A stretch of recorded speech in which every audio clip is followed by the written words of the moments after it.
imagine waking up to 10 to 15 rejections every single day. I also got scammed, by the way. So I applied to 700 job applications.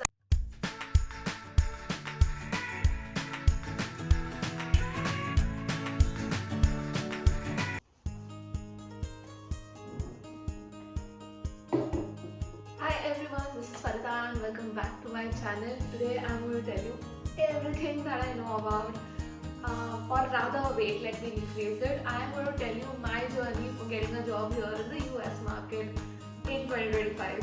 So, how I landed my job here in the US in 3 months without losing my mind. So, first, I'm going to give you a little context that Kunal and I moved here in the month of June 2025. He got an internal transfer. So he's on L1B visa, so that makes me L2 visa. Here I do not require any sponsorship, so all the new H1B debacle, I am grateful and thankful to God that I am exempted from it. I do not need a sponsorship, I can take multiple jobs at a single time. So it is as good as a green card and I'm really thankful to the universe for this. So here's the plot twist. In last 3 months, I was literally applying to all the jobs, any jobs, like literally everything on LinkedIn. Jobs I was qualified for, jobs I wasn't qualified for, jobs that I did not even understand what it means. And if I saw an easy apply button, I would hit it like it was a slot machine. Fast forward to today, I am officially a customer success manager in one of the tech startups, which is a great start that I would say that I got. And this happened because of networking skills in the event MWC, which was held in Las Vegas this October. And yeah, I still feel it is extremely surreal that this happened without Elon Musk giving me a referral. In this video, I'm going to break it down how it happened, what were the mistakes that I made, and the strategy, and why coffee should be listed as a mandatory skill on every job description. Coming to part 1, that is 700 job applications and a Wi-Fi bill that I would never forget. So, let's be real, job hunting in 2025 or 2026 is extremely brutal. I remember stories from my friends and acquaintances here in the US that job markets in 2022 were much better. I know of a friend who was in Foot Locker and was contacted by Reebok, Adidas, Walmart and Amazon all in the next set of 4 months. So the year 2022 was brilliant. Even my other friends who currently now work in Microsoft, they have given such good feedback about the year 2022, and I'm just hoping that that kind of year comes back. Last year there were a lot of layoffs. So again, another friend of mine in Microsoft, he said that he's at this designation, his L+1 was fired, so now the entire batch of L+1, the managerial belt, was fired, and now he directly reports to his L+2. Again, L2 made me economically cheaper for the organizations here because they do not have to pay 100,000 fees to the government for a new visa holder. So I applied to 700 job applications, I'm not even exaggerating, and I gave 14 interviews in the last 3 months. Let's be real, the first 2 months went in settling down. There was a lot of decision fatigue because it was the first time that Kunal and I were setting up an entire house. We were renting a property, figuring out the neighborhoods, which is safe, which is not, buying furniture, speaking to people on Facebook Marketplace, learning how to cook, learning how to do your own chores, and this is why I miss my Indian labor the most. So coming back to the point, it was last 3 months that I was pretty aggressive and I learned a few strategies as well as volume is very important in 2026. So this is how I stopped applying blindly and started playing smart. I would also like to reiterate that my L2 visa, I'm not requiring sponsorship, helped me extremely in landing these 14 interviews, which again, when I told my friends, they were gobsmacked that how could 14 was a big number for them. for people who've been living in North America for last 5 years or a decade. I realized that I had to find my lane, I had to strategize, so I used ATS first. That is figuring out the exact keywords which are there in the job description. The employer does not want to know extra things you've done, they just want to know if you've done the things that the company requires you to do. So I had to tailor my each and every resume as per that job description. So while I started doing this, another couple of my friends suggested that I did not have to do this for all the jobs, but for the jobs that I was really interested in. And that's when towards the end I made a common CV including all these pointers. Back home in India, when it was a sales profile, it included everything, right? But here in the US, it is segregated into 3 parts. So this was also another challenge that we faced. A challenge only, that I'm not an engineer, I do not have an engineering education and neither an experience, and I am here in the Silicon Valley, the hub of technology. So I think that was the biggest constraint, hiccup that I was facing in all my rejections and all my jobs. Like imagine waking up to 10 to 15 rejections every single day. It literally brings down your confidence and you start questioning yourself whether you're worth it or not. And I'm glad that my friends, they kept on reminding me that it's not you, it's the economy. So I'm grateful to them. When it comes to sales, back home in India we used to do everything, right? But here it is categorically distinguished into 3 different profiles. That is a business development representative who would just day in and day out do cold calls, generate leads, put emails, etc. This is what I used to do back home, a part of my profile. The second distinct profile is account executive or an account associate, wherein these guys are the main people who close the deals, who negotiate and bring in the actual revenue. And the third part is customer success, where after the sale is done, you develop and create and maintain the rapport with the customers, tell them the value that they have, that they can generate from the product or services that they have purchased, because they might know of feature A and B, but it is our duty to remind them of features C, D, E, etc. and to make sure that they are reliant on our product or service. And coming to the fourth, that is marketing, which I have done when I was back home in India for my startup, for the organizations that I was employed with, because given the nature and size of the organization, which was really small. I also connected with HRs and hiring managers and recruiters. I found them on LinkedIn. You can just put their designation in the search bar and go in the company and search those people. You shoot out emails, and this is the website which will help you get their email ID, hunter.io, and you also parallelly connect with them on LinkedIn and just keep your fingers crossed that they accept your invite and you can begin your conversation. There is also another concept of coffee chat where it can be virtual or in person. I've had the benefit of both. Coffee chat is basically you speak to a person, you message them that, hey, I just want to pick your brain, I admire your journey, so let me know some convenient time that will be feasible for you so I can get to know more about your knowledge and domain area. Basically, I was just trying to understand how the culture is, how their day looks like in their office, which would give me an idea about the cultural nuances here in the US, because that's what I have to learn now as well. So even these coffee chats helped a lot, but it was very difficult. With I think the ratio was 200 to 1 or 200 to 2 that people replied. So I got LinkedIn Premium and that helped me out. There's also another website called Y Combinator, which lists all the startups. So after 2 to 3 months, when my confidence started going down, when I had applied to all the FANG companies with all the referrals. So yeah, the referrals is another point where your friends or acquaintances can send you a link through which you can apply for, but off lately, from what I hear, even that's not working. So you need someone. So if I know somebody in Apple, he has to send my CV to the hiring manager personally and to the HR personally. So that is which will actually work out. But I think before that only this role worked out for me. So I'm going to stick around. Coming to part 3, that is the resume that broke the internet, or the ATS if I can say.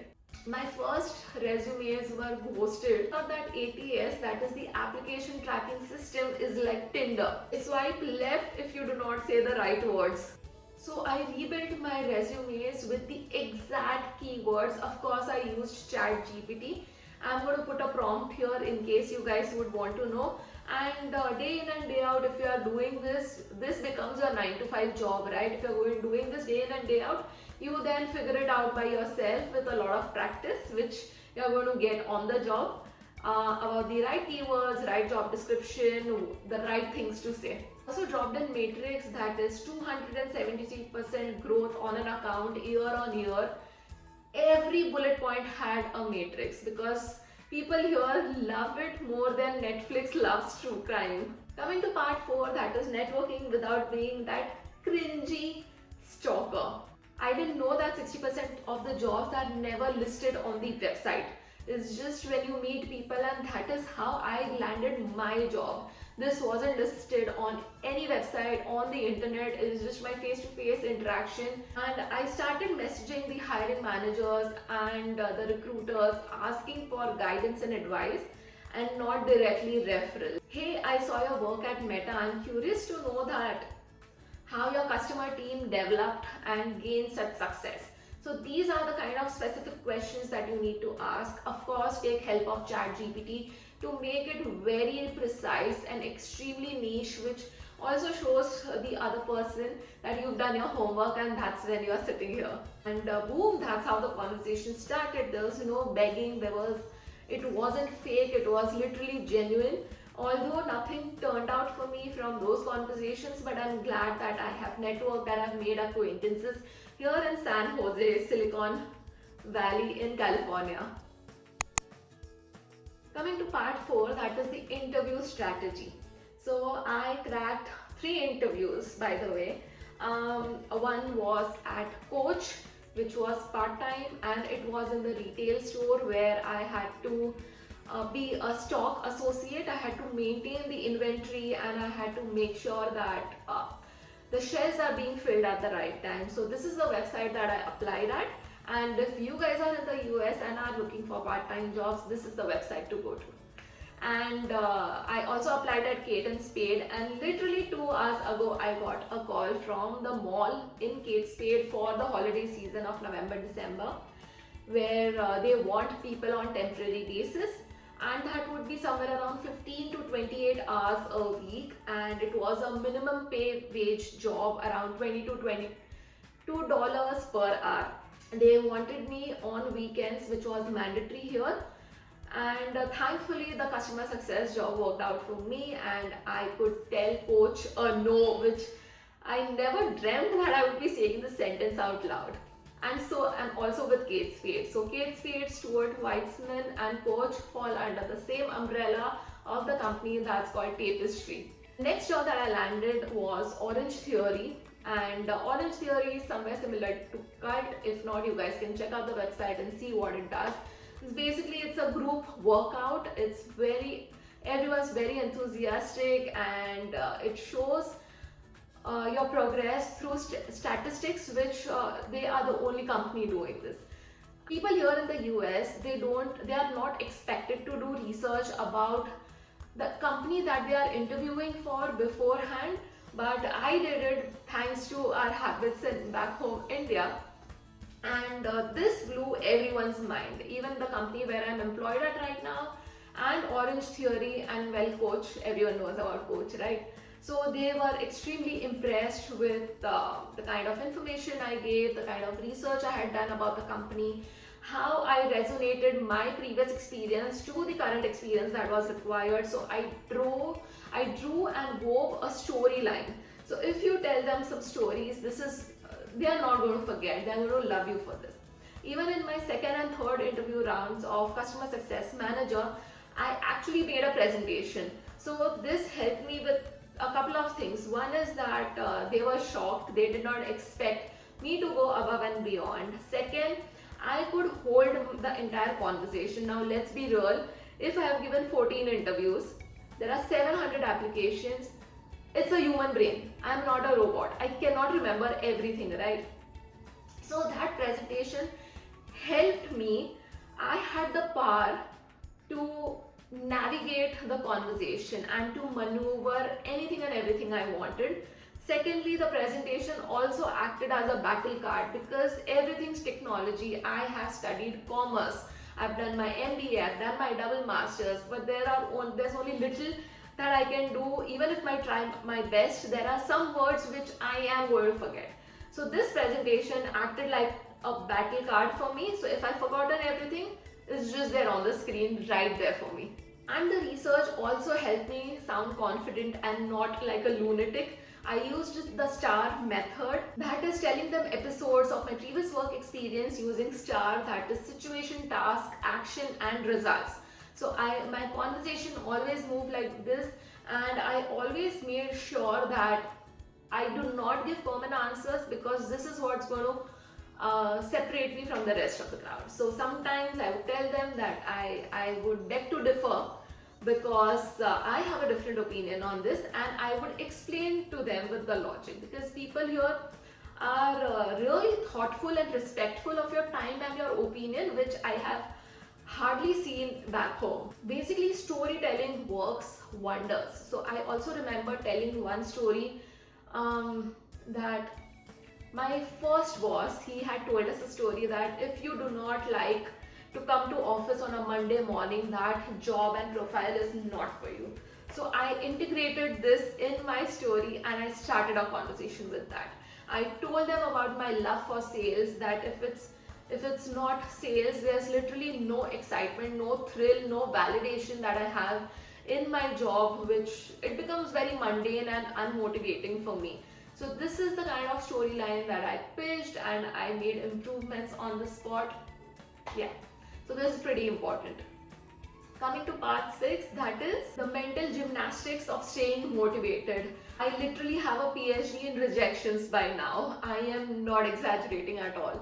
But every no became like a MasterCard because I tweaked my pitch, improved my story, and tried to stay grounded, because getting rejections day in and day out was very difficult. I do not know how people here in the US, I mean the students here, did it on H1B, and now I know they are literally one of the most hardworking people as well. They're one of the strongest people as well, because this literally requires grit and determination, and I was glad that Kunal was here with me for my mental support. But people who are doing this by themselves, I really applaud them. And yeah, I tried to not cry over rejections. There are some cheat codes that I used while applying for jobs. One is that apply within 24 hours of the job that it's posted. I did not get much response from LinkedIn jobs as much as I from Indeed. I think I would rate Indeed as 60% and LinkedIn as 40% when it came to replies and answers and interview calls for me. Rename your resume. Third is reach out to the hiring managers and the recruiters over LinkedIn, over emails. Schedule emails, like once you send them an email, schedule an email immediately to be sent the next day with a reminder. I ask ChatGPT, I give them a prompt that, hey, this is what I want, this is the reminder that I want to send, rephrase this into witty corporate jargon. So this prompt helped me a lot, and helped me a lot with the content, of course, but not with replies, unfortunately. But I hope it works for you. Send them an email after your interview is done. They might remember you, then it will help a lot. Track all your job applications over an Excel. I have maintained not where I have applied for jobs, because 700 is difficult. I had also made a common resume with all the keywords and applied to other jobs as well, where I did not find motivation that day to sit and redo my resume. or where it wasn't necessary, where my resume had ATS score of 80% plus. This again, ChatGPT will help you figure out what's your ATS score.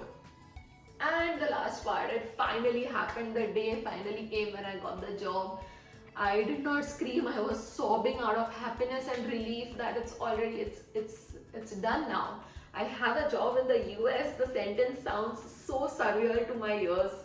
I also got scammed, by the way, for a job. They had a proper website. The job was posted on LinkedIn, and I was contacted through an email. So everything looked legit. The salary that they were offering was also extremely high, and thankfully, again by God's grace, I figured out red flags there, because there was no human interaction. The email ID was perfect, but the signature did not have a proper JPEG, and I could not find people on LinkedIn. They claimed that the HR who was talking to me over chat, which I thought is a bot, was in the company for last 10 years but had no LinkedIn profile. The hiring manager had no LinkedIn profile. The hiring manager did not take an interview, and I was sent an offer letter. In the email body, there was no attachment. The attachment was also very shady. It had pictures stuck here and there, and they made a lot of claims, like they would give sponsorship, the salary was high, they would share tables and chairs and laptops for my work, and the hiring manager didn't even take an interview. So thankfully I used my brains, and I spoke to some of my friends. I showed them that email which I received. Thankfully I had not shared my social security number or any other important details with them, and I was saved. And for anyone who's still searching a job here in the US, I know it's difficult. You need to network a lot, online and offline as well. There is a website called Luma, which is going to help you track a lot of networking events happening in your area. Reach out to your friends who are in the city, which helped me also a lot. You need luck, but you also need alignment. Your story is your superpower, because nothing is personalized or subjective or unique like your story. It is yours. So you need to stick to it, just tweak some things here and there, and I hope you get something out. So now hit that subscribe button. What are you waiting for? If you want more career drama from my life, get that coffee and hit that subscribe button right now.